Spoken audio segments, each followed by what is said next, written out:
Você que acompanha o Devaneios Marsupiais há mais tempo, já entendeu aqui que os assuntos eles vão acontecendo conforme vão passando assim pela minha vida, né? E se você já é um ouvinte mais antigo, você já deve ter ouvido um episódio que eu falei sobre dor, né? Onde eu falo que eu sofro com uma doença que me faz sentir muitas dores há algum tempo, né? Esse ano tá fazendo 12 anos que eu tenho o meu diagnóstico de espondilite anquilosante. Um nome esquisito, né? Mas esses tempos eu andei refletindo do quanto a relação do ser humano com a dor ela é interessante, né? É um negócio que a gente teme, que a gente aprende a lidar e até usa assim como se fosse um selo de mérito às vezes, né? O famoso sem dor, sem ganho. Inclusive um beijo aí pros marombas que ouvem a gente. Mas essa relação, ela se aprimora com o tempo, vamos dizer assim. Quando a gente é criança, a gente tem aquele medo meio que irracional, assim, da dor, né? A gente tem medo de agulha, a gente tem medo da vacina, a gente tem medo da palmada. Você aí que foi criado da maneira antiga sabe do que eu tô falando. E você tem medo, sei lá, de ter o dedo estourado jogando uma bola. Você tem medo da dor na sua essência, né? Só que aí a gente cresce e começa a perceber que essa dor ela pode trazer alguma vantagem pra gente. Se eu disser pra minha mãe que eu tô com dor de cabeça, ela vai me deixar faltar aula. Se eu disser que eu tô com dor de barriga, pode ser uma coisa que vai me fazer fugir um pouco da academia. Mas aí o tempo vai passando e a gente volta a ter medo da dor. A dor, ela traz pra gente uma forma de segurança, né? Quanto mais adulto a gente fica, menos senso de invencível a gente tem e mais a gente volta a temer a dor. É a dor de dar um jeito enquanto treina, é a dor de descobrir uma doença, descobrir um diagnóstico que vai te trazer dores aí pelo resto da sua vida. E a dor tem um detalhe, tá? Ela é muito pessoal, assim. Não tem como eu dizer que a minha dor é mais forte ou mais intensa que a do outro, mesmo a gente tendo o mesmo diagnóstico, mesmo a gente tendo a mesma coisa, porque a dor não é uma coisa que se vê, é uma coisa que se sente, né? Diferente, por exemplo, da dor de uma ferida que eu vejo ali, a ferida aberta, muitas vezes as dores elas são internas, a gente não tem muito como ver aquela ação de dor, se a gente pode chamar assim, né? E é justamente sobre essas dores invisíveis que a gente vai conversar hoje, né? Quem me trouxe esse assunto foi um ouvinte muito querida que me perguntou, né, na verdade, se o podcast ele abordaria temas como esse. E aí, quando ela me explicou a situação, eu fiquei assim fascinado pelo tema, né? Fui atrás, fui pesquisar um pouco para entender melhor do que se tratava e pensei, por que não trazê-la aqui para falar sobre isso, né? Acho que ninguém melhor. E aí ela também aproveitou e me mostrou que existe uma rede de apoio, se a gente pode chamar assim, existe um grupo aí de pessoas que se apoiam na mesma situação. Então hoje eu trago Ana Cláudia Falcão e Eduardo Garlan. É Garlan ou Garlan? Garlan, francês, Garlan. Garlan. Trago esses dois convidados maravilhosos pra gente conversar hoje um pouco sobre a aracnoidite, que apesar do nome não tem nada a ver com aranha, tá? Então, por favor, sejam muito bem-vindos. Boa noite, Humberto Koala. Boa noite, Eduardo. Boa noite a quem está nos assistindo. É um prazer poder falar um pouco sobre isso, porque não é fácil as pessoas falarem, ninguém quer falar, na verdade. É uma situação que é negada de todas as formas. E eu agradeço a oportunidade. Obrigado, Koala, obrigado, Ana, pela oportunidade de poder falar de um tema extremamente importante, um tema que é invisível por ser uma doença não comum, ser uma doença rara. Então, obrigado, Koala, pela oportunidade de abrir seu canal para poder falar de um tema tão importante para quem sente essa dor. E com certeza eu acredito que seu canal vai ajudar a gente a expandir esse tema aí com o mérito que ele precisa. Tá? Obrigado mais uma vez aí pelo convite. Maravilha, eu que agradeço a disponibilidade. E eu queria começar perguntando pra vocês assim, qual foi a primeira vez que vocês ouviram falar de aracnoidite, né? Porque, sendo bem sincero, a primeira vez que eu ouvi falar foi quando a Ana Cláudia chegou pra mim e falou sobre o tema. Eu nunca tinha ouvido falar sobre isso e eu percebi que não é algo que é realmente muito tocado pelo sistema de saúde pública. Eu não encontrei muita informação sobre o tema de fontes oficiais, né? Geralmente eu encontrei muito mais informação em fóruns mesmo, pessoas discutindo sobre o tema do que propriamente sobre canais oficiais. Então eu queria saber de vocês, qual foi a primeira vez que vocês ouviram falar sobre o tema? Ana, pode começar. Koala, é o seguinte, eu comecei a escutar falar sobre o tema em 2021. Só que a lesão que causou aracnoidite que me acomete é de 1980. Então, assim, eu não fazia ideia que existia essa doença. Eu passei anos tentando saber o que eu tinha. Fui submetida a ir para São Paulo, na época que eu ainda morava em Recife, que eu sou de lá. Em série de viagens. Fui para o Rio de Janeiro, fui para o Sara do Rio de Janeiro, fiz biópsia e nada dizia o que eu... Ninguém sabia o que eu tinha, na verdade. Nada me trazia essa resposta. Até que um dia, eu, com muita dor no quadril, já continuo tendo, mas assim, estava bem insuportável naquele momento, fui fazer um exame de ressonância magnética, pós uma infiltração para bloqueio da dor no quadril.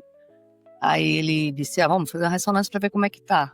Eu fiz a ressonância, voltei com a ressonância para ele, mostrei para o médico especialista em quadril. No laudo da imagem, falava que tinha uma interrogação entre parênteses e aracnoidite. E eu, naquele momento, não sabia nem do que se tratava. Mostrei para ele e fez, isso aqui não é nada, não. Eu sou ortopedista. Aí, no mesmo dia, como meu médico é na Unicamp, aí no mesmo dia eu estava com a consulta marcada para o neurologista, estava com os exames juntos, levei e cheguei para ele e perguntei do que se tratava. Aí ele parou imediatamente com o questionamento do laudo e foi olhar a minha ficha, ler tudo que eu tinha até então levado para ele e os exames que ele me pediu. Fui testada para todos os tipos de ELA, né? A esclerose lateral amiotrófica, eu fui testada para todos os tipos para saber se eu tinha ELA. Tudo era possível porque eu estava com queda, força muscular muito reduzida. Aí quando ele viu aquilo, ele vislumbrou um mundo. Aí ele olhou assim, Dona Ana, agora eu sei que a senhora tem. Ele não tinha pensado até então, e ele trouxe isso. E para mim foi uma coisa assim meio que... Mas o que é? Do que se trata? O que vai acontecer? Né? Aí é assunto pra gente discorrer. Deixa o Edu agora contar do tempo dele. Para mim foi mais ou menos da mesma forma. Eu descobri isso com diagnóstico também. Eu fiz uma artrodese em 2018. Uma artrodese é quando você opera a coluna, tira o disco e coloca parafusos nele, na coluna, para deixar ela estável, né? Porque se o disco não funciona mais, então você coloca um negócio que chama cage, que você coloca entre as vértebras para substituir aquele disco que já está lesionado. Então fiz essa primeira cirurgia em 2018, fiquei bem um ano, vida normal. Só que final de 2019, sabe aquela corridinha que você dá quando você atravessa a rua? Eu senti umas fisgadas muito fortes na coluna. Aí eu pensava, isso aqui não tá normal. Aí fui num outro médico, um neurocirurgião, pedi uma ressonância e tal. O parafuso, o meu corpo estava expulsando ele, e ele estava em cima do nervo ciático, assim, uma das raízes, estava fincando, assim. Então por isso que eu dava os trancos, ele dava aquela espetada. Aí ele falou, é cirúrgico. Essa ressonância foi lá para fevereiro de 2020. Aí ele comentou, como tá começando esse negócio de pandemia, aí a gente não sabe se vai fechar, se vai fazer cirurgia eletiva ou não, vamos esperar um pouco que a gente vê o que faz. Tá bom. Aí eu fui colocar ração pro meu cachorro, caiu um pouco de ração no chão, eu fui varrer. Quando eu fui varrer, eu senti uma fisgada extremamente aguda nas costas e um negócio quente. Liguei pro médico e falou, corre que você deve estar tendo alguma hemorragia. Realmente o parafuso tinha atravessado a raiz. Aí 7 horas para tirar esse parafuso, aquela loucura que entre vida, entre morte e tal. Eu fiquei com um negócio que chama fístula licórica, que quando a membrana fica aberta, tem uma lesão nela, e começa a pingar o líquor, que é aquele líquido que envolve o cérebro e a coluna. Começava gotas gigantescas no chão, e várias cirurgias para tentar fechar isso. Hoje, no total, eu tenho 18 cirurgias na coluna. E aconteceu a mesma... Pois é. E aconteceu a mesma coisa com a Ana. Apareceu lá aracnoidite, um ponto de interrogação. Eu perguntei para o meu médico, o que é isso? Ele falou, não é nada, não se preocupa com isso. Isso é muito comum dos médicos, tá? Não se preocupa com isso por 2 motivos. Primeiro, ele não sabe o que é aquilo. E segundo, ele sabe e normalmente não dá para afirmar 100%. mas normalmente é erro médico, ou do anestesista, porque causou um furo na membrana através da hack. Quando você toma a injeção hack, fica um furinho. Esse furinho, não sei se pode ser mal feito, ou se a membrana da coluna não absorveu bem aquele furo, alguma coisa nesse sentido. E foi dessa forma, descobri exatamente nesse dia, internado, peguei 2 meningites seguidas, no Sírio-Libanês ocorreu isso, e foi lá que eu acabei descobrindo a doença. A minha vantagem, graças a Deus, é que eu estava dentro do Sírio-Libanês, né? Bom e ruim, né? Que aconteceu lá dentro, mas lá dentro mesmo o diagnóstico foi muito rápido, né? Então, naquele exato momento eu já comecei a tratar, ter os cuidados necessários para isso, né? Com o time de dor de lá. E aí eu fui começar a estudar também, tentar entender o que era aquele palavrão todo lá, né? E foi dessa forma que eu descobri que eu tinha realmente essa aracnoidite. Agora, uma coisa que eu percebi das duas histórias de vocês é que elas convergem no mesmo ponto, né? Os 2 diagnósticos vieram com um ponto de interrogação do lado e os 2 diagnósticos eles foram negados, né? Então, não se preocupa com isso, deixa pra lá, isso não é nada. E pelo que eu percebi, isso é meio que um padrão, porque isso aconteceu lá em Recife, né? E aconteceu lá em São Paulo. Então, são 2 regiões distintas, mas que acabam convergindo no mesmo modus operandi mesmo. Eu queria entender de vocês como é que foi o caminho até vocês realmente chegarem na afirmação de, olha, vocês têm sim aracnoidite, aconteceu da seguinte forma. Como que o diagnóstico ele foi firmado, né, cravado, assim?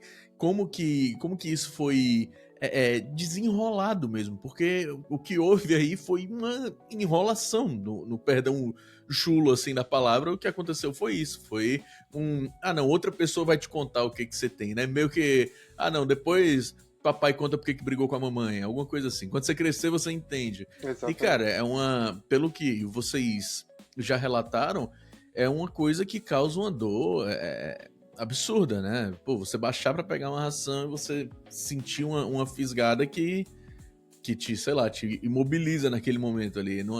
Realmente, não é normal.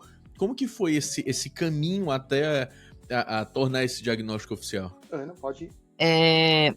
Nesse mesmo dia, quando eu apresentei ao neurologista a ressonância do quadril, que o médico do quadril, né, ortopedista, ele falou que não me preocupasse com aquilo, que ele disse que sim, era aracnoidite, e começou a revisar a minha história, meu estudo que eu tinha levado de exame antes. Aí ele começou você tem todos os sintomas de uma pessoa que tem aracnoidite. Aí ele começou a discorrer. A questão fisiológica é um ponto bem comum, né? A questão intestinal, principalmente. Eu tenho um abdômen muito distendido e ele achou que era um tipo de ELA na ocasião, que podia acontecer essa distensão, mas aí ele disse que na aracnoidite também é uma característica. As dores, a fraqueza muscular, os episódios de queda, né? E ali a imagem clara e nítida que ele mostrou pra gente tá aqui, claramente, na cauda equínea, né? Você tem essa aracnoidite. E eu perguntei para ele o que é que eu ia fazer a partir dali, e ele disse que era acompanhar, né?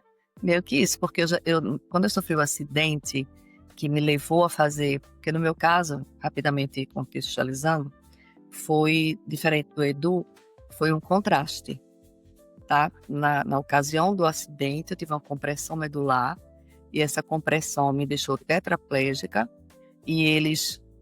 Em 1980, isso eu tinha 14 anos, hoje eu tenho 59, então são 45 anos de história, né? Então, assim, lá naquele momento, quando eles, para entender o que estava acontecendo, porque eu estava sem conseguir andar, porque não foi um acidente comum, foi uma bolada na cabeça. E nessa bolada eu fiz um movimento brusco e uma das vértebras cervicais, ela comprimiu a medula e realmente eu tenho ficou uma compressão severa, né? E que eu perdi os movimentos. Só que quando eu fui socorrida, começou tudo errado a partir do momento do socorro. O socorro foi errado, o transporte foi errado. que eu estava, assim, é muito longa a história, mas eu estava de férias na casa da minha irmã e fui socorrida por uma pessoa que me levou dentro de um táxi, porque eu disse que não estava sentindo do pescoço para baixo. Que aí foi logo depois da bolada que eu corri para deu tempo de eu chegar em casa, eu parei de sentir o pescoço. Daqui para baixo eu não sentia a existência do corpo. Então, a partir desse momento, aí então leva para o hospital para ver o que tem. E nessa ida para o hospital, aí vamos fazer exame, vamos investigar o que é que tem. E fizeram o que na época era uma mielografia. Você coloca o contraste para tirar o líquido e tal, né? Edu deve conhecer. Mas só que, ao contrário do que deveria ter sido usado, foi usado na minha mielografia, nessa primeira que eu fiz, líquido oleoso. E esse líquido continuou na minha medula e está até hoje. Né? Todos os exames de imagem que eu faço, até raio-x de face, aparecem lá as gotinhas. Eu sempre sou chamada em exame de raio-x, o médico laudista chama ela aí, por favor. A senhora sabe isso aqui? Aí eu digo, não se preocupe. Né? E quando eu vou fazer um exame que tem aquele protocolo todo para você preencher, eu já digo que tem um contraste oleoso na coluna. Só que eu nunca imaginei que esse contraste fosse me trazer um problema como esse. Nunca imaginei. Então, a partir do momento que ele ficou ali circulando e sendo conduzido de cima para baixo a cada movimento meu, né, no primeiro momento deitado e depois quando eu voltei a andar pós uma cirurgia, aí também tem muita coisa aí no meio. Então, assim, ele ficou dentro e continuou contaminando a aracnoide, a membrana. E nessa contaminação, formou aracnoidite. Só que eu voltei a andar, eu voltei a ter o movimento das pernas. Ainda que com algumas coisas, algumas alterações, né? Porque uma compressão medular naquela época era um negócio que a cirurgia tirou, descomprimiu, mas não podia resolver o que já estava ali lesionado. Hoje em dia, até ontem, não sei se vocês viram domingo, teve uma matéria, eu até postei lá no grupo, Edu. Aliás, uma colega postou. Uma matéria que houve que uma médica, enfim, é um assunto muito legal para você depois olhar com ela, porque é uma médica pesquisadora que foi e conseguiu descobrir uma vacina, né, que está resolvendo, que resolveu, no caso ali, um problema muito mais grave do que o meu. Se olhar na imagem dele e a imagem do meu acidente, o dele é muito pior. E ele está andando, né? Enfim, aí voltando, ele chegou à conclusão, a partir disso, de todo o meu histórico, dos exames que eu já tinha levado, dessa presença desse líquido, né? Assim, obviamente que eu fiquei perguntando, esse líquido está aí dentro de mim há 45 anos, no caso, na época fazia 41 anos, e ninguém nunca pensou em aracnoidite, pelo menos para terem evitado um monte de coisa, né? Eu tive uma diastase severa, fazer uma cirurgia para amarrar o músculo do abdômen, achando que ia resolver, que era uma diastase, não era o problema da aracnoidite. Uma série de episódios poderiam ter sido evitados, as viagens que eu fiz, as biópsias e tudo, né? Enfim, no meu caso foi dessa forma que eu fiquei sabendo. Mas quando isso tudo foi exposto, assim, o médico que te deu esse diagnóstico, ele chegou a comentar alguma coisa sobre, olha, isso não é um assunto que é muito abordado, isso... enfim, ele te deu alguma explicação de por que essa possibilidade ela nunca foi levantada? No primeiro momento, ele só me falou como que a doença funcionava, essa questão da dor queimante terrível que a gente sente, problema de todos os tipos de queimação, de perda de pé, de espasmos muito fortes. Então, assim, ele só falou sobre isso, sobre aqueles sintomas que eu já apresentava para ele, né? E acho que ele deixou eu elaborar, porque para mim realmente foi um choque. É uma coisa que poxa, que eles me disseram antes isso. Mas ele não falou muito. Já numa outra consulta posterior, aí eu perguntei para ele, e agora, o que é que faz? Né?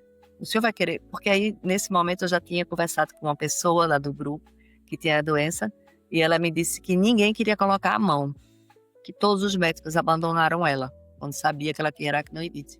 Eu perguntei para ele, o senhor também vai largar o meu caso? Eu vou ficar sem seu atendimento? Ele fez, de jeito nenhum. Eu vou continuar lhe acompanhando. Não é o diagnóstico tardio que vai mudar nada na nossa conduta. A gente vai mexer algumas coisas de ajustar a medicação, né? Mas infelizmente, eu não tenho como reverter o seu caso, mas de acompanhar, eu vou continuar lhe acompanhando. Entendeu? Ele é muito legal. Maravilha, mostra aí que a gente tem realmente. Não são todos aí que agem de forma antiética, né? A gente tem muitos e muitos e muitos médicos que estão ali trabalhando dentro da ética profissional, dentro do juramento que eles fazem, né? Porque um dos pontos do juramento é esse, né? De você cuidar, de você prezar pela vida do outro, né? E o teu caso, Eduardo? Esse ponto final aí que a Ana colocou é bem interessante, porque, para você ter ideia, hoje eu estou no 8º médico. E assim, graças a Deus eu tenho condições para ter os melhores médicos do país, mas mesmo assim você vê que, dependendo da jornada que você está levando, ele não vê a evolução, porque a aracnoidite não tem cura, ele acaba desistindo do seu caso, né? Então eu estou no 8º hoje, com um médico maravilhoso, porque para você ter ideia, ele foi convidado dos Estados Unidos para tirar dor de cara que volta de guerra, baleado, fuzilado, e ele teve um caso de sucesso gigantesco lá, e hoje eu estou bem estável graças a ele. Mas falando um pouco do ponto inicial, o meu neurocirurgião, na época, ele não tratava dor, né? Então, por mais que ele sabia, que ele soubesse o que era aracnoidite, ele não era um cara que ia colocar a mão. Então, para mim, naquele momento, ele sempre se esquivou. Falou, não se preocupa com isso, depois a gente vê isso, vamos resolver um problema primeiro. Porque realmente tinha uma questão. Eu estava com as costas abertas e a fístula não fechava. Então eu tive que fazer, só nesse caso, 8 cirurgias, uma por semana, para tentar fechar essa fístula. E tudo que você pode imaginar, com colas especiais que vieram de fora do país, não conseguiu fechar, até que a gente fez uma costura robótica. Tive que pagar no particular essa costura robótica, aí sim o meu problema foi sanado. Mas aí começou a história da aracnoidite. Porque eu fui para casa, eu fiquei 6 meses internado, né, nesse ponto, no meio da pandemia, sem poder receber visitas, a minha ex-esposa grávida até então, vi a barriga dela crescer por vídeo praticamente, e agora eu preciso de um tal de médico de dor, vamos procurar esse cara. Aí quando eu cheguei lá, de fato, aí ele me pediu mais ressonância, aí confirmou de fato na ressonância aracnoidite, né, que eu acabei refazendo também no sírio-libanês, exatamente para ter esse comparativo, e realmente o médico que fez o laudo confirmou. Aí esse médico realmente me explicou o que era aracnoidite, né, que de fato é uma inflamação que causa na membrana, que envolve os nervos que saem da coluna, que estão ali perto da medula, e essa inflamação, por alguma coisa, no meu caso foi um furo provavelmente, ou inicial, né, da injeção RAC, ou por tantos cortes que fizeram nas minhas costas para tentar fechar um outro problema. Então não se sabe qual foi exatamente o caso. A gente, por dedução, entende que começou com a injeção RAC, porque a gente pega no grupo lá, muita gente, a grande maioria também teve problema com a RAC. Então a gente deduz que possa ter sido por isso. E aí começou a tentativa de tratar. Aí ele me explicou o que era, que essa inflamação, por criar fibrose na membrana, você cria uma junção dos nervos internos. Então, os nervos que estão dentro ali daquele saco, que é saco dural, né, da dura mater, que é uma membrana bem fininha que envolve, eles se agrupam todos, então fica tudo colado. Então, vira um agrupamento só. Então, é irreversível, porque vira uma massa única. Não tem como você desmembrar esses nervos que colaram. Então, como vira uma massa, vira uma coisa só e é irreversível. Aí, o que tem que acontecer? Você passa a tratar apenas a dor, né, a consequência disso.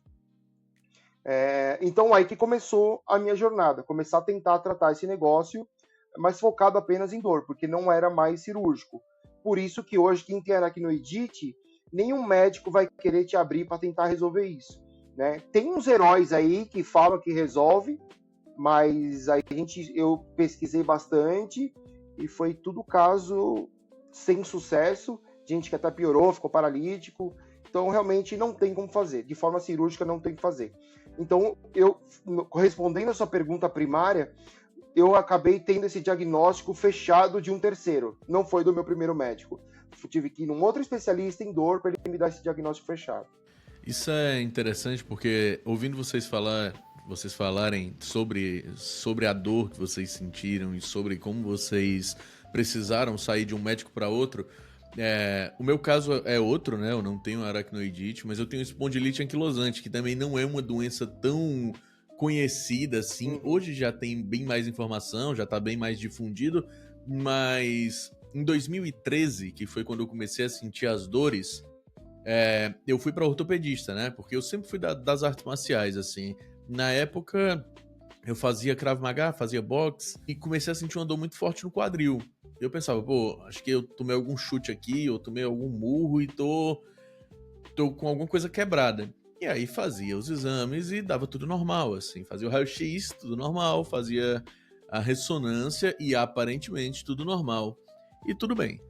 E aí a dor foi aumentando, até o ponto em que eu não conseguia mais fazer arte marcial, eu precisei parar, eu não conseguia mais me exercitar, e minhas movimentações foram começando a ser, como é que eu posso dizer, limitadas mesmo, assim. Eu acordava de manhã, eu precisava de um tempo até eu conseguir me levantar da cama, porque eu sentia muita dor.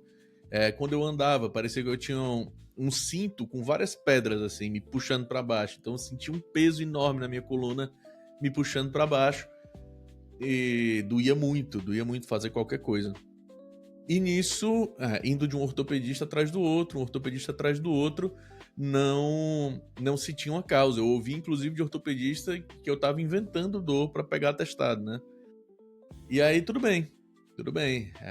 Como eu falei na introdução, a gente não consegue ver a dor, muitas vezes, né? Então, tudo bem, não julgo, assim. Você pode acreditar que eu não tava sentindo dor e ok.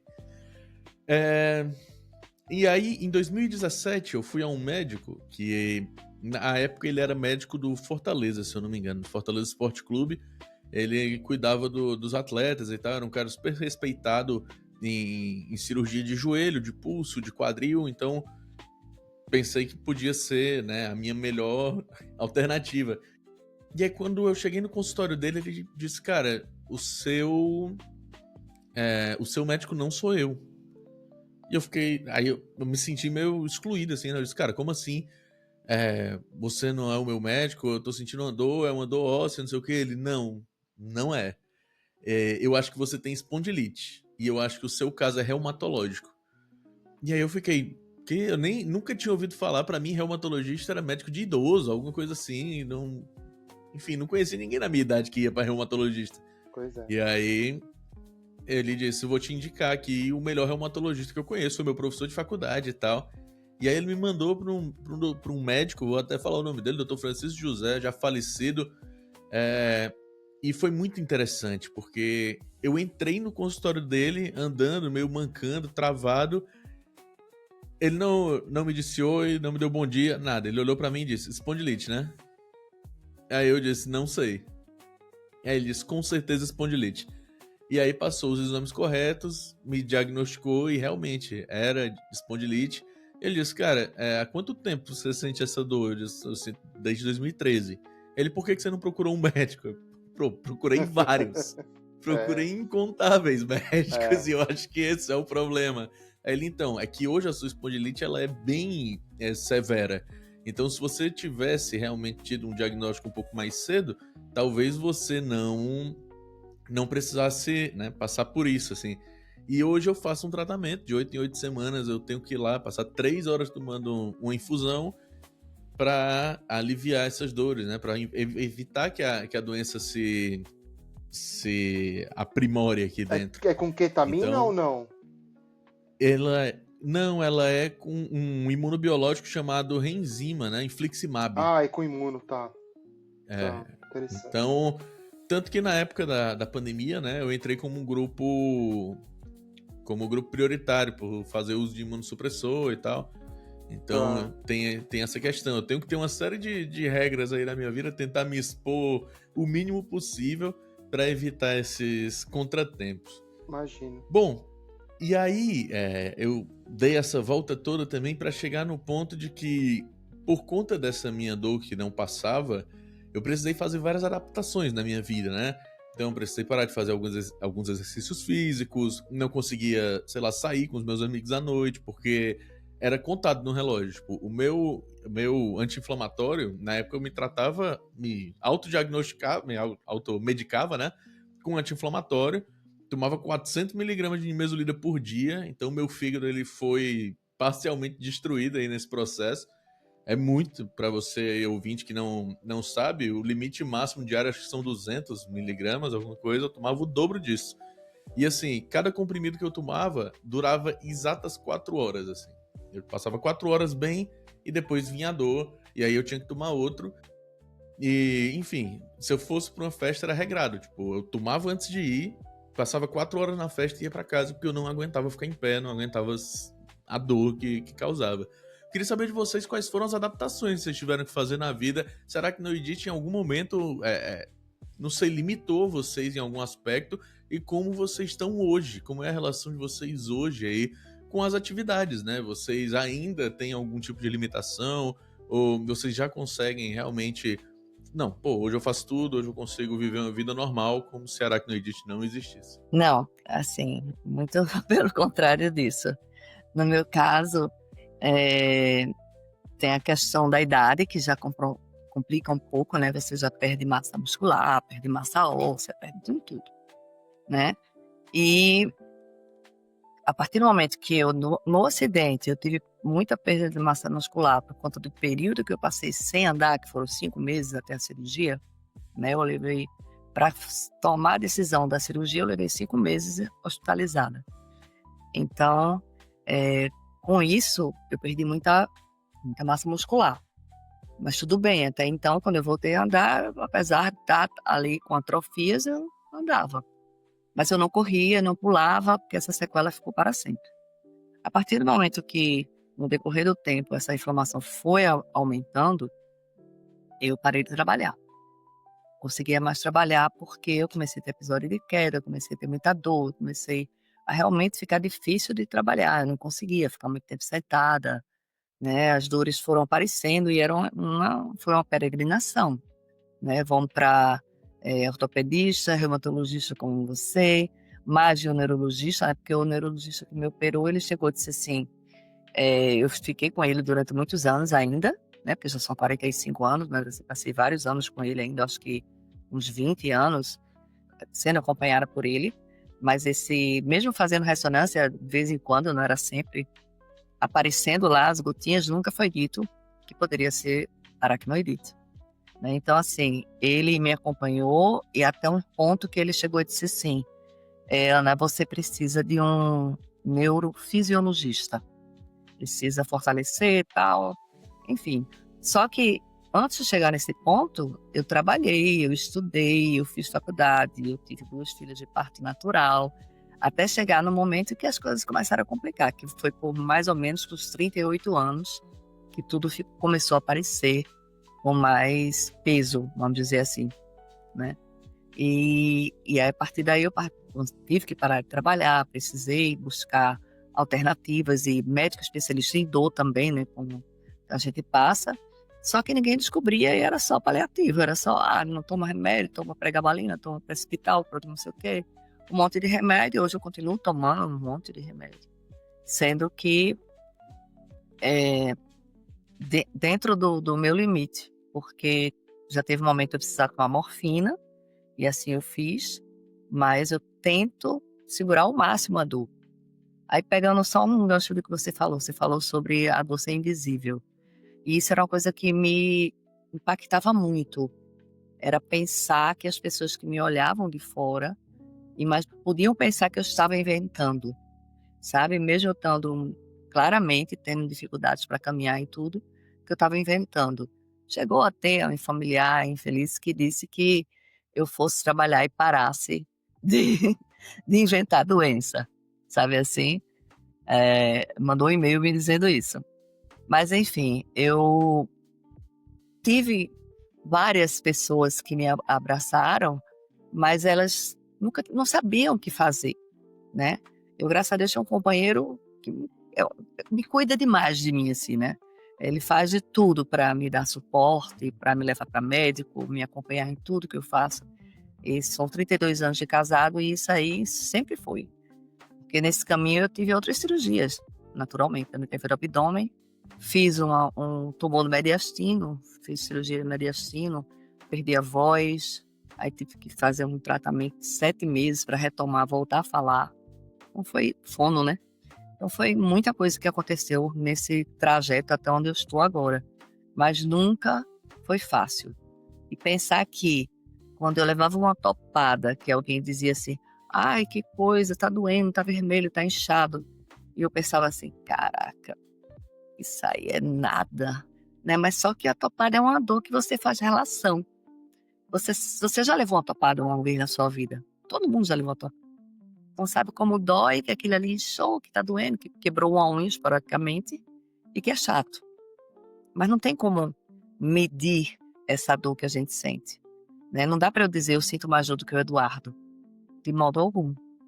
E isso é uma coisa que, quando eu entrei no grupo, né, eu procurando sobre aracnoidite, em 2021, eu encontrei o Eduardo no Instagram. Aí entrei, pedi para entrar no grupo, entrei, e comecei a ver um monte de gente jovem ali. Aquilo foi me impactando de uma forma, de caramba, esse pessoal todinho tem a mesma coisa que eu tenho, sabe o que eu sinto, sabe como é difícil conviver com a dor, como é difícil conviver com o intestino que não funciona. Você tem que procurar recursos. Sabe como é difícil uma bexiga também, no meu caso, a minha bexiga é neurogênica, hiperativa e hipoativa. Ela nem pode encher muito, nem pode nem esvazia toda. Então é uma complicação sempre. Então é todo um cuidado, né? Então já há muitos anos que é assim, desde, sei lá, quando eu fiz 38, 40 anos, as coisas foram piorando, né? E há muito tempo que eu preciso de cuidado de alguma forma, né? Hoje eu já não consigo mais dirigir, mas eu dirigi durante muito tempo e aprendi a dirigir tarde, tá? Aprendi a dirigir, eu nem me lembro o ano agora, 2004. Então assim, eu aprendi a dirigir tardiamente, mas dirigi um bom tempo, tive que parar, porque eu não consigo mais, mesmo o carro sendo automático, né? Precisava ser aquele automático manual, mas eu também não tenho força nas mãos, não tenho teria medo de segurar, ter que frear na mão, alguma coisa assim, eu não sei. Eu sei que são muitas tentativas, são muitos problemas que aparecem no meio do caminho, né? Tem essa questão medicamentosa que a gente é submetido, que troca de medicação, faz ajuste, não sei o que, tal, aumenta a dosagem, mas não adianta. A verdade é que não adianta. São, de fato, paliativos. Até perguntei ao meu médico uma vez, então quer dizer que eu estou agora sob cuidados paliativos, porque eu não tenho o que fazer, de que cura, não tem nada disso aí, eu estava bem revoltada. Aí ele falou, de certa forma, sim. Não do jeito que a maioria das pessoas estão, né, em estado terminal. A senhora não está em estado terminal, mas é cuidados paliativos, sim. Aí, tá. Então, assim, foi muito doloroso no início. Eu chorava muito, sempre.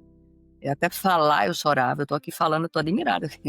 Não tive vontade de chorar em nenhum momento. Então, assim, mas no grupo eu tinha vontade de chorar. E eu cheguei a botar o grupo arquivado porque eu não conseguia mais ver aquela dor. Depois eu retomei o grupo e comecei a escutar aquelas pessoas, porque aí eu passei por um processo de atendimento no CVV e a gente aprende a escutar e a conseguir lidar com aquela dor do outro, apesar de que eu não sou terapeuta nem nada. E isso é um fator comprometedor, né? Então, assim, tem um limite. É um limite da escuta, eu não posso fazer nenhum atendimento. Então, ali eu fiz questão de estar nesse grupo de volta e o pessoal lá mandou algumas coisas, né, algumas situações, você deve ter lido, foi para ajudar aqui. E é isso. De certa forma, tem muita coisa, mas é isso. Lili, sim. Inclusive, eu até tinha separado alguns dos relatos, mas eu acho que aqui a gente tá falando tanto sobre as abordagens, sobre como que funcionou, que eu acho que representa bem, assim, acho que realmente vai casar, assim, para quem tem ou para quem acha que tem, porque eu acho que esse programa ele vai também trazer um questionamento para muita gente que sente uma dor inexplicável, né, que nunca recebeu um diagnóstico, para talvez ir atrás de realmente saber. Inclusive, não sei se é possível, não sei como funciona para entrar no grupo, mas se fosse possível, a gente deixar aí uma forma de como as pessoas podem fazer para encontrar essa rede de apoio, né? Como que as pessoas fazem para encontrar o grupo? Hoje ela é um link privado que a gente manda por convite, né? Então, mas a gente pode deixar aí na legenda do vídeo, se quiser, disponível para quem quiser achar que tem ou tiver dúvida, fica à vontade. Isso daí com certeza está aberto. Vai ver muita coisa ruim, não tenha dúvida. Mas ali a gente é uma família, né? A gente se ajuda e a gente se entende, né? Esse que é o grande ponto. Pegando o gancho disso, se você me dá a oportunidade, Claro. em 2020, eu acabei descobrindo, né, essa tal doença, essa tal aracnoidite. Tá bom, vamos procurar, né? Não achei nada, absolutamente ninguém que tinha isso para trocar uma ideia. Aí aquilo me deu um pânico gigantesco. Para onde eu vou, sou obrigado a gritar em médico, não tem ninguém para compartilhar. Aí eu mesmo resolvi começar a gravar vídeos no meu Instagram falando da doença. O que é doença, como estava meu tratamento, o que eu estava fazendo, deixando de fazer.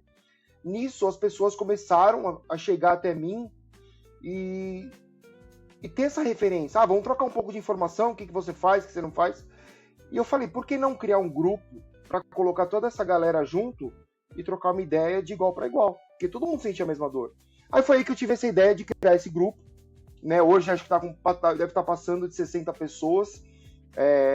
A gente acha que 60 pessoas é pouco, mas para quem tem aracnoidite é muito, porque é uma doença rara, né? Então, e a gente consegue se suportar lá, no sentido de dar suporte mesmo, de forma muito afetiva, né? Então funciona super bem. E é o que a Ana falou, tem gente que realmente esconde o grupo porque não quer ver, aí daqui a pouco volta. Então, é sempre bem recebido, né? A gente está sempre se atualizando, a gente está sempre trocando ideias do que está acontecendo. Falando um pouco do meu caso, eu tive problemas bem sérios em relação a consequências dessa doença, né? Porque, pegando o gancho do que vocês comentaram sobre ela ser invisível, isso me acarretou algumas coisas. Por exemplo, para você ter ideia, 80% do grupo ali, se chegar no hospital, que segue hoje já é visto como um drogado. Tá indo só para buscar droga. Porque ninguém entende a doença, ninguém entende a dor da pessoa. Então, lá vem o cara tomar droga de novo. Morfina ou coisa do tipo, né? Então, eu, claro, também fui essa pessoa. Só que chegou um momento que nem morfina mais fazia efeito para mim, né? Então, eu acabei escalando cada vez mais, fui para fentanil. E chegou um ponto que para você ter ideia, diversas cirurgias ainda para correção de coisas na coluna, tentativas de neuroestimulador, por exemplo, que a primeira tentativa que o médico vai tentar te fazer é colocar um neuroestimulador. Para quem não sabe o que de forma bem simples, esse neuroestimulador vai simular um choque na sua medula. O cérebro vai entender que ao invés de você estar sentindo uma dor, você está sentindo um choque. Então, teoricamente, ele vai fazer essa substituição. Ok, não é mais dor que eu sinto, passa a ser choque. Isso na teoria, e para outros casos que não seja aracnoidite, funciona super bem. Só que a gente tem relatos do grupo, e eu sou um caso, eu testei os 4 melhores neuroestimuladores do mundo, e de fato não funciona para quem tem aracnoidite. Eu não sei o motivo, mas para você ter ideia, nos testes eu senti a dor e o choque. Então eu senti os dois juntos. Então não fazia sentido. Então, para ter um alívio mesmo, os médicos acabam recomendando o que a gente chama de bomba de fármaco, né? Que é uma bomba mesmo, é um reservatório que você coloca dentro do seu corpo. Esse reservatório sobe um catéter para sua medula e fica pingando lá medicamento 24 horas. No meu caso, é metadona e morfina. Fica lá pingando na minha medula 24 horas. E por que na medula? Porque, para quem não sabe, se você joga um medicamento na medula, ela é em torno de 300 vezes mais forte do que um medicamento na veia. Então você precisa de menos quantidade para uma ação maior. Então, ao invés de você injetar lá 10, 20 miligramas de morfina, na sua coluna vai ser pinga-pinga, vai ser algumas gotinhas, né? Então você acaba não ficando tão viciado e tendo vários problemas colaterais. Viciado você vai ficar, não tem jeito. Tanto Sim. que quando acaba a minha bomba, a abstinência da morfina, ela é devastadora. Então eu tenho que ficar esperto, porque para não deixar acabar, ir para o hospital, encher a bomba, para poder ficar estável com isso, porque senão é um absurdo. Mas até essa bomba é externa? Não, ela é interna. Ela é colada colocada, ela é grudada na parede do abdômen, do lado esquerdo ou do direito, mas ela fica saliente na barriga, de fato. Você percebe que tem algo saliente aqui. Só que para quem coloca, depois de 1, 2 meses, você nem sente mais que ela tem. Você acaba até esquecendo que ela existe. Né? Então, mas assim, até eu colocar a bomba, que eu coloquei a bomba em 2023, eu fiquei, por exemplo, no próprio 2023, eu fiquei 8 meses internado entre indas e vindas. Porque eu não conseguia colocar o pé no chão de dor. Eu senti uma dor na lombar e atrás da posterior absurda, gigantesca. Parecia que tinha uma faca quente enfiando. E aquilo que vocês comentaram, a dor é invisível. Então, o problema não é só quando o hospital te julga e acha que você é um cara viciado. O problema passa a ocorrer de forma mais séria e mais grave quando a sua própria família acha que você está inventando a dor. Aí que o negócio começa a ficar sério. Porque tive vários relatos de ser até xingado dentro de casa por não conseguir cuidar da minha filha, por eu estar inventando uma dor para ficar deitado na cama. Né? Então, você imagina isso por 5 anos, né?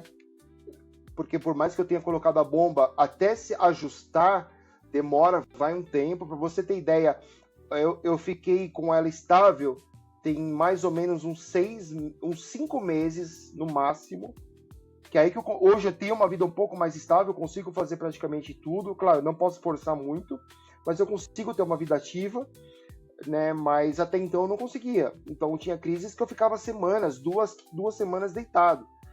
E a pessoa que está com você não quer saber. A pessoa que está com você quer agilidade, quer que você ajude, quer isso, quer aquilo.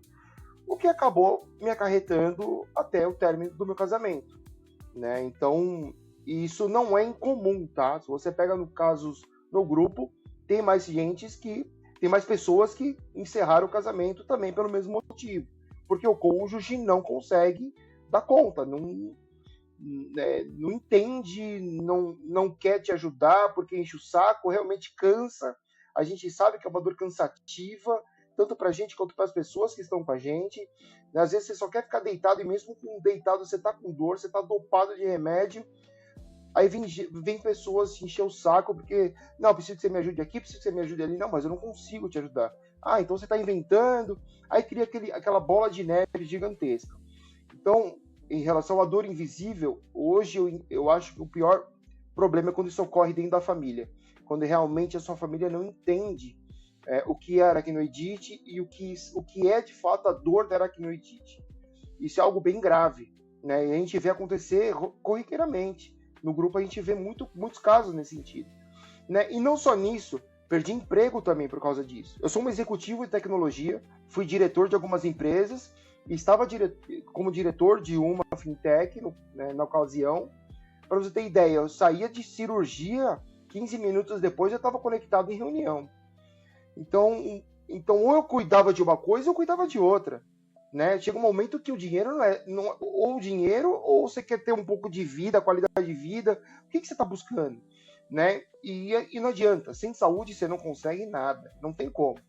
Foi aí que eu decidi, parei, tô saindo de tudo e vou cuidar da minha saúde, né? Então, e eu fui feliz nessa escolha, porque de fato encontrei médicos que me ajudaram a chegar na solução que eu tenho hoje. Né? Então, de fato, isso te atrapalha, porque você se torna PCD, o mercado olha o PCD não com bons olhos, existe todo um glamour em cima do PCD no mundo corporativo, mas é tudo balela, porque quando você vai ver isso na prática, não é verdade, né? Então, tá até difícil a recolocação. Aí abri uma startup e estou tocando a minha startup, por falta de oportunidade de mercado, para você ter ideia. Então, eu estou tocando minha empresa, estou fazendo ela crescer, consigo fazer de casa, tranquilo, no meu lugar, sem problemas nenhum. Mas o que a aracnoidite traz no indireto é muito grave. Ele é muito... por mais que você tenha a dor física, você passa a ter a dor da alma também, né? Que acaba vindo junto nesse processo. Aí haja terapia, aí haja toda aquela outra história, né? Que aí seria um outro fórum para essa conversa. Mas no meu contexto foi mais ou menos assim que aconteceu.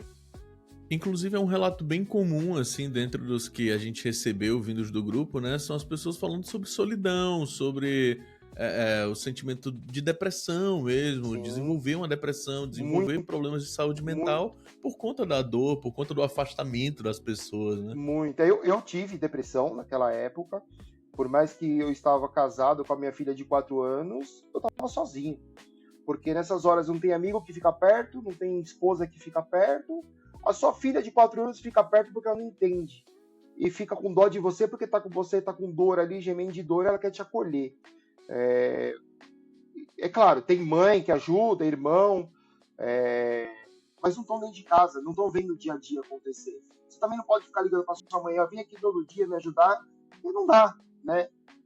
Teoricamente, isso tem que ser um papel da casa, né? Da onde você está morando, do seu ambiente, né? Teoricamente, da sua esposa, né? Porque quando você está lá no altar, você fala na saúde e na doença, é fácil. Mas na hora do dia a dia, do impacto, seu marido está ali com dor, com uma depressão gigantesca, chorando dia e noite, e ninguém está vendo. Né? Então tinha situações que tinha que chorar escondido para minha filha não perceber que eu estava chorando, né? Então, e você recebeu uns relatos de fato, mas teve muita gente também que não descreveu, que com certeza está em depressão profunda, né? Porque não tem o apoio dentro de casa, não consegue também condições financeiras para ter uma bomba como eu tenho, porque ou o convênio não aprova, ou é muito cara, né? Então envolve e tá lá deitada sofrendo de dor e não tem para onde ir. Aí acaba caindo no SUS, porque a gente conhece o SUS, que 90% não tem ideia do que é aracnoidite. Temos relatos de que a pessoa chega lá no PS, que é aracnoidite, o que é isso? Aí vai para o médico especialista, o que é isso?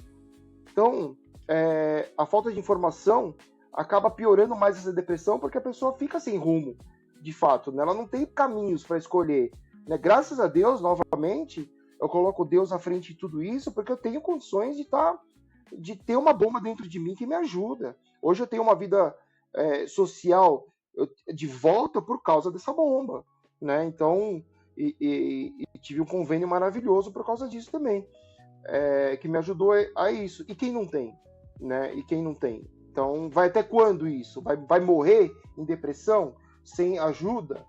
Então, é um alerta também que a gente está buscando, tentar fazer um barulho pro governo olhar para isso também com um pouco mais de carinho, né? Para de fato primeiro entender o que é essa doença e ajudar quem realmente precisa, né? Então, é um grito nosso também, com toda certeza.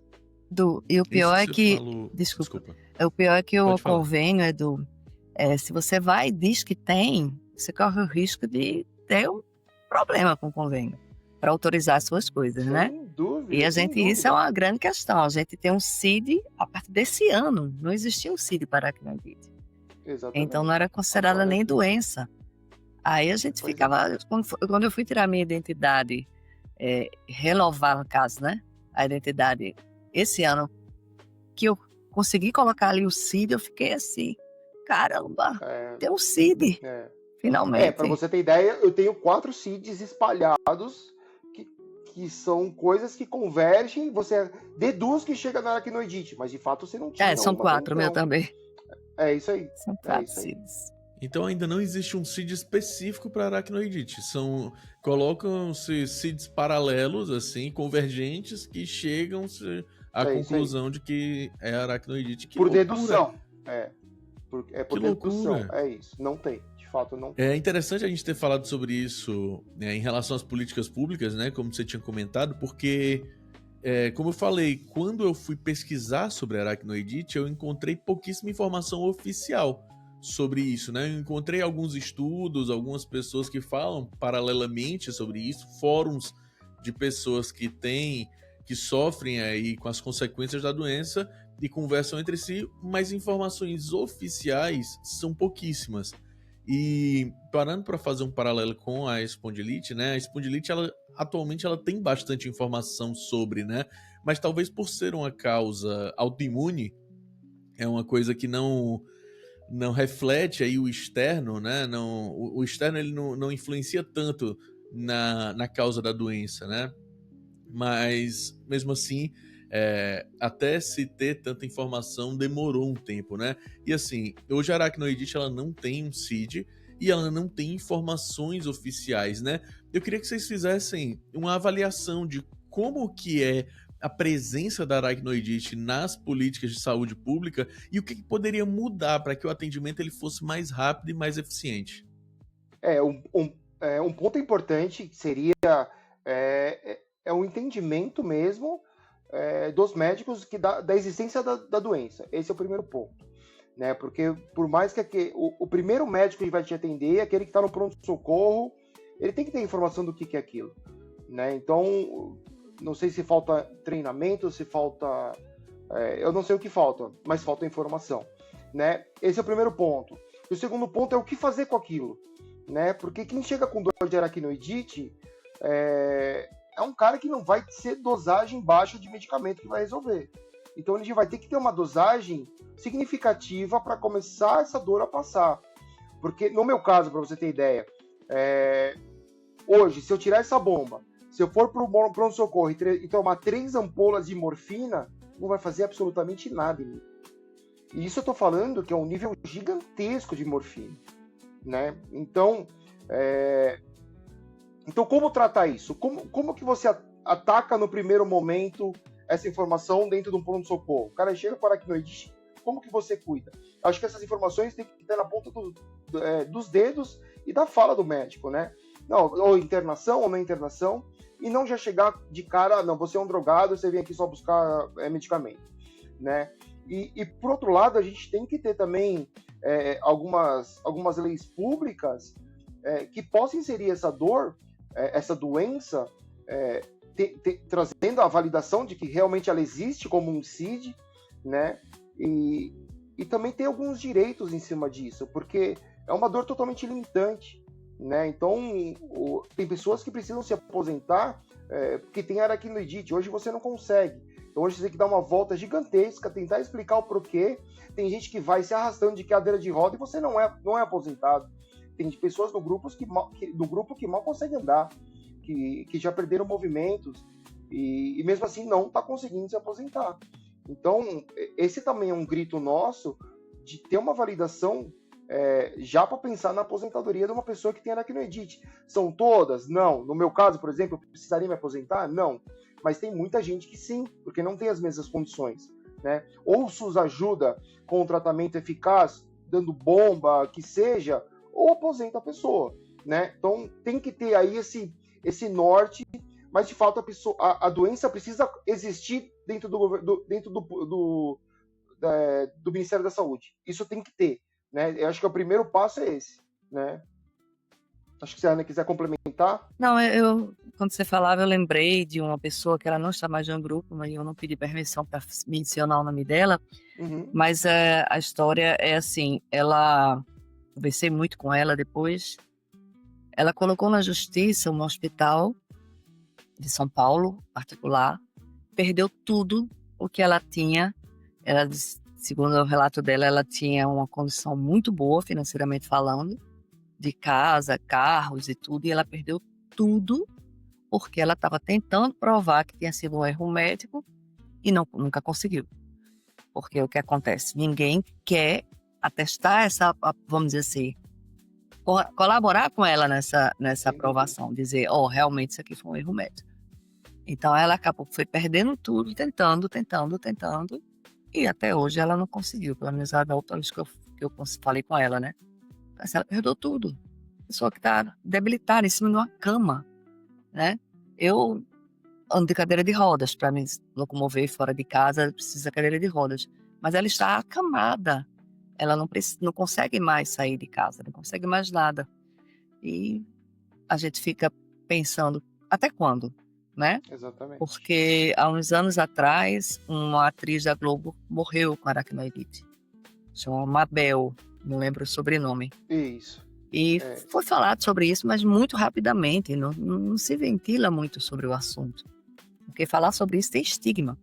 Ninguém quer falar, porque sabe-se que isso aí foi um erro que aconteceu. De alguma forma aconteceu um erro. No meu caso, há 45 anos atrás, um exame. No de Eduardo, uma cirurgia. De outra pessoa que eu conheço, foi um parto. Né? Você imagina, um momento mais sublime da vida de uma mulher é dar à luz. Ela deu à luz e teve uma dor insuportável, sem saber o que estava acontecendo. 4 meses depois, a criança ali, recém-nascida, ela descobriu que estava com a eu acho que esse é um ponto. Você pegou um gancho muito importante, viu, Ana? Que é legal a gente mencionar aqui, porque a gente vê bastante casos de mulheres que têm aracnoidite pós-parto, né? Então, pode ser por causa da hack que você toma ali, não sei. Mas, então, se você está em casa, você é uma mulher e você, depois do seu parto aí, você está sentindo dores na coluna, nas pernas, que você não entende, talvez possa ser aracnoidite. Acho que vale uma investigação mais a fundo aí. Porque o que a gente tem de relato de mulheres que sentem essa dor pós-parto e não acham o diagnóstico é gigantesco. Né? Então, eu acho que vale esse alerta, sim, com toda certeza. Acho que foi um bom ponto, viu, Ana, que você tocou. Pra gente finalizar, olhando um pouco pra frente, né, pro futuro aí, o que vocês gostariam, assim, que todo mundo soubesse sobre a aracnoidite? E pegando um gancho, que conselho vocês dariam pra alguém que acabou de receber esse diagnóstico? Pode ir. Tá. Eu gostaria que as pessoas soubessem que a aracnoidite é uma doença e que quem tem ela a partir de um diagnóstico não tem cura, que não vai conseguir sair dela, né? Pode ter ajustes para melhoras, como o Eduardo encontrou eu tomo medicações e tento suportar ao máximo nível a dor, quando não dá mesmo, aí eu tenho que fazer uso de uma medicação mais forte, né? E tem uma coisa interessante que acho que o Eduardo não lembrou também, tem gente que fez uso de canabidiol, né? Mas tem casos que não pode, o meu é porque eu tenho queda, eu ando me segurando, ando com bengala, se eu ficar em pé e de repente eu tiver uma tontura, eu posso de fato cair. Uma queda pode ser uma quebra de um osso importante, de alguma coisa, entendeu? Então, assim, tem gente que consegue ficar bem, né? Mas eu, por exemplo, não sou uma pessoa com essa indicação. Eu já perguntei 2 vezes ao meu médico, ele disse, a senhora não pode. No meu caso. Enfim. Também não. Eu também não posso. Eu também eu não posso. Sabia. Na verdade, assim, não é nem poder. Na verdade, eu testei. Antes ainda, eu tenho até uma carta da Anvisa que eu posso importar canabidiol e tal. Fiz o teste, tomei por 1 ano. Eu só ficava dopado, mas para resolver a dor, nada. Não ajudava em nada. Então, assim, é isso. A gente não tem melhora da dor significativa. Entendeu? Essa coisa de botar o eletroestimulador também tive indicação. Só que era tudo particular. Eu não tenho essa condição e na ocasião tinha menos ainda. E era muito caro. E o plano de saúde não autorizou nem 10%. Na verdade, para ser bem exato, autorizou 10% do valor da cirurgia, dos profissionais, do equipamento, de tudo. Autorizou 10%. Então, quer dizer, é um absurdo. Então, a gente fica totalmente limitado à medicação que existe no mercado e é o que está acontecendo. E as pessoas que estão de fora, quando a gente fala o que é isso, né? Então, ninguém vai conseguir entender.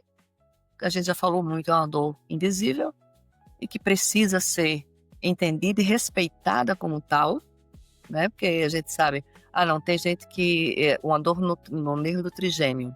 Eu vi uma matéria recentemente no Profissão Repórter que falava sobre essa dor. Aí é uma dor que dizem que é a pior dor do mundo. Ok, tem essa dor. Aí as pessoas já ouviram falar. Deve doer muito, né?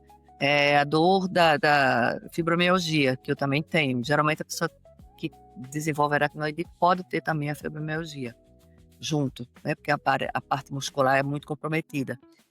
Tem a fibromialgia. Aí falou sobre fibromialgia.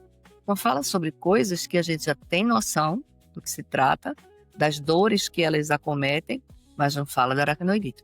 A aracnoidite tem o estigma de ter sido um erro médico. Entende? Eu queria que as pessoas olhassem com o olho de quem merece respeito, né? A gente precisa ser entendido e compreendido e ajudado, vamos dizer assim. Eu acho que ela foi perfeita quando ela finalizou dizendo que o estigma existe porque é de fato um erro médico. né? Então, os médicos não vão querer te ajudar nesse ponto, o causador não vai querer te ajudar, porque ele vai querer se esquivar, né? Então, você vai ter que procurar ajuda no terceiro, no quarto, no quinto, no sexto, né? E até você provar, como aconteceu, que foi um erro médico, são vários fatores que envolvem, né? Você ter certeza que aquilo foi um erro médico. Porque é orgânico, né? Não tem como cravar. Ele enfiou ali, inflamou a membrana com a agulha que ele colocou ali, tá, mas se torna até subjetivo, né? Mas pelos relatos a gente vê que tem muita coincidência acontecendo, né? Então de fato a gente consegue entender que sim, é um erro médico, e eu ouvi isso totalmente em off, obviamente, de 3, 4 médicos que eu tive. Ele falou para mim, eles afinaram para mim, médico do Sírio-Libanês e médico do Albert Einstein aqui em São Paulo. De fato, a aracnoidite é causada por erro médico, ponto, não tem discussão. Aí ele me fala, o que você quer fazer com essa informação é problema seu, mas eu não vou te ajudar no júri comprovando isso, porque eu não quero problemas com meus colegas de trabalho. Porque, querendo ou não, médico de dor, eles se conhecem, né? Eu tô com o 8º agora, mas o 8º foi professor de 3. Aí fica essa troca de informação, principalmente aqui em São Paulo, né? Então eles se conhecem, então é óbvio que um vai alfinetar o outro, um não vai esfaquear o outro pelas costas, né? E não é como um otorrino, né? Que tem 7.000 só em São Paulo. Exatamente, né? isso. É um nicho bem menor. Exatamente. Médico de dor, por mais que possa ser qualquer especialidade, ele pode se tornar um médico de dor, mas só que um é professor do outro, eles estão em congresso junto, tá todo mundo andando junto, né? Então existe uma limitação aí de você conseguir avançar nesse sentido, né? E de fato, como a Ana bem colocou, a gente precisa do respeito, né? Precisamos que seja reconhecida como uma doença, ponto, e precisamos, como paciente, ser respeitado pelas dores que a gente sente, né? Porque envolve não só dor física, vem dor da alma junto, porque a gente fala de dor da alma, de depressão. Como fica uma pessoa que vai no pronto-socorro e ainda com dor, ainda escuta que você é um viciado indo buscar droga, buscar medicamento para tomar na veia? Como que fica a sua cabeça ouvindo tudo isso e você ainda voltando para casa sem o medicamento e com dor, né? Então a gente precisa desse respeito, né? Então, mas sem esse respeito, como a gente vai ter? Com o reconhecimento da doença em primeiro lugar, né? Então, esse reconhecimento aí pelo governo de que de fato é uma doença, tendo o nosso próprio CID, eu acho que as coisas começam a andar. Aí sim a gente consegue avançar até em congresso, aí pedir algumas leis que nos ajudem nesse sentido, né? Mas o primeiro ponto eu acho que é esse. E respondendo a sua pergunta, se você, da pessoa que acabou de receber esse diagnóstico, né, o que eu poderia dizer, ou até da pessoa que tem a dúvida desse diagnóstico, o primeiro ponto é calma. Calma, que dá para ajudar. Não vai resolver, mas só que é o que a gente sempre fala, não tem cura, mas tem tratamento, né? Dá para amenizar a dor, quanto mais cedo você correr atrás, melhor o seu tratamento, com certeza, mas infelizmente, dois infelizmente. Primeiro, ela de fato não tem cura, e o segundo, infelizmente, se você não tiver dinheiro no Brasil, você pode ter problemas com relação ao seu tratamento, porque você vai ficar dependendo simplesmente de medicamento que você compra em farmácia. Mas você pode precisar sim, talvez, de um neuroestimulador, que a gente não acredita muito que funcione, mas a bomba intratecal, que é a bomba de fármaco, que é o que eu tenho hoje, tem mais pessoas no grupo que tem, foi o que de fato a gente sentiu uma qualidade melhor, né? A gente tem também um médico internacional, né, o Dr. Tennant, não tem problema nenhum mencionar o nome dele. Ele é o único especialista no mundo de aracnoidite. Existe um, né? Então eu já passei por algumas consultas com ele, né? Ele tem um instituto lá, ele é americano, fica tudo lá, eu acho que é na Califórnia, se eu não me engano. E ele fala que existe algumas coisas que você faz, né, paliativa, para você tentar ajudar aí com alguns medicamentos. A pregabalina é um deles, que não pode faltar, mas aí depende de organismo por organismo. Mas ele falou para mim, a bomba intratecal hoje é o que está tirando a dor e devolvendo a qualidade de vida para as pessoas, né? Então é isso. Mas tem tratamento, muita fisioterapia, muito alongamento, muito fortalecimento. Isso com certeza ajuda. Terapia, além da fisioterapia, biofeedback muita terapia, exatamente, para você também, tratar a sua cabeça, porque, de novo, a dor da alma vem junto, né? Se você não tiver centrado, você vai se perder, não tem como. Então, terapia, e também, não só psicólogos, mas também psiquiatras, para você ter acompanhamento medicamentoso de tudo isso que está fazendo, né? Então, mas muita fisioterapia, muito alongamento e corra atrás do seu diagnóstico cedo. E se você tiver esse diagnóstico, vem com a gente, com o grupo, que a gente com certeza vai te acolher e vamos trocar figurinhas junto. É isso. E assim, vocês tocaram num ponto muito importante. Terapia ajuda demais.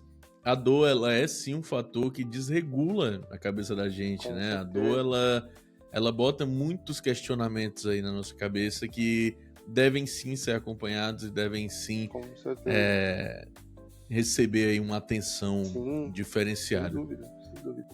Gente, eu só tenho a agradecer aí pelo tempo, pelo papo. Acho que foi muito engrandecedor, assim, a gente conseguiu trazer muita informação para quem ou para quem tem a doença e não consegue encontrar um ponto de contato, ou para quem não tem e agora sabe um pouco mais sobre o que acontece, né?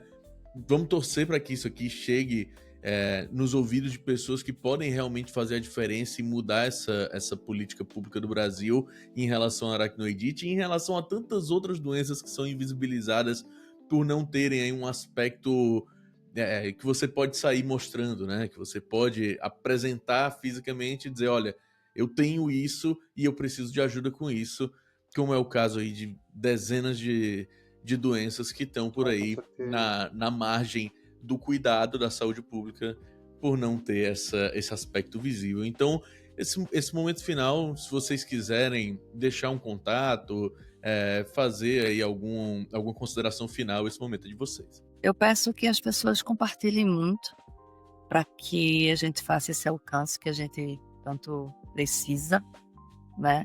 Nada que foi com a intenção de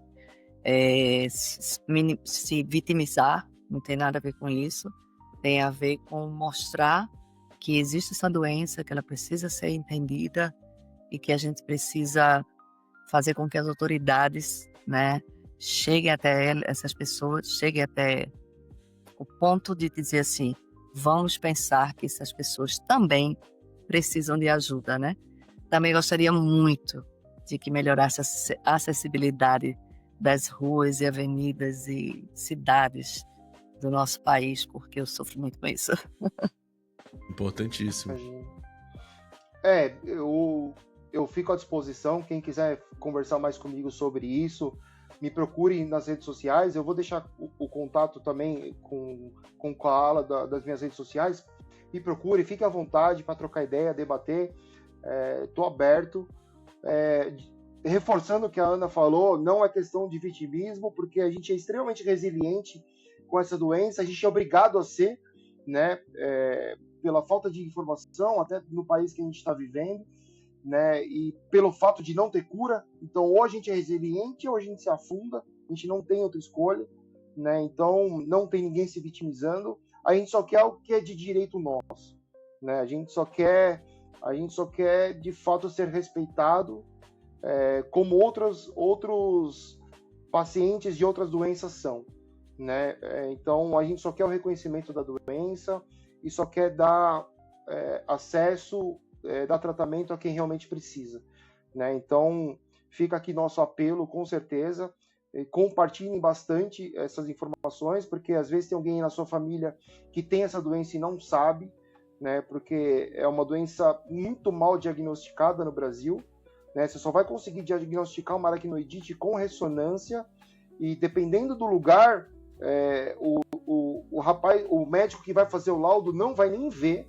Então, eu acho que vale sim essa divulgação para a gente ter o máximo de gente tendo esse diagnóstico o quanto antes para o tratamento se iniciar, quanto mais rápido melhor, porque quanto mais se espaça, a gente vê relatos, quanto mais tempo demora para iniciar o tratamento, mais lesionado fica, né? Então, graças a Deus, mais uma vez, graças a Deus, eu fui muito bem amparado, então eu consegui tratar 3 meses depois, iniciar o tratamento 3 meses depois do diagnóstico, né? Então hoje eu consigo ter uma vida um pouco mais estável graças a isso, né? Então, mas de novo, quem não tem condição, né? Então, estou à disposição para quem precisar. Maravilha.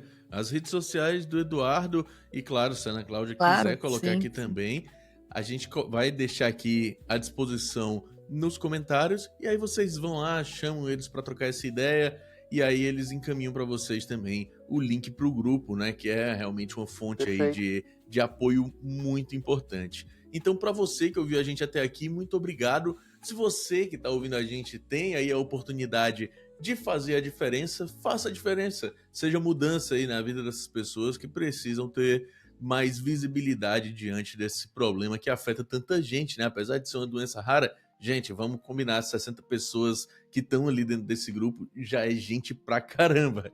Então, isso aí faz toda a diferença para essas pessoas. Então, muito obrigado a você que acompanhou até aqui. Quinta que vem tem mais Devaneios Marsupiais para você. Um beijo e até lá.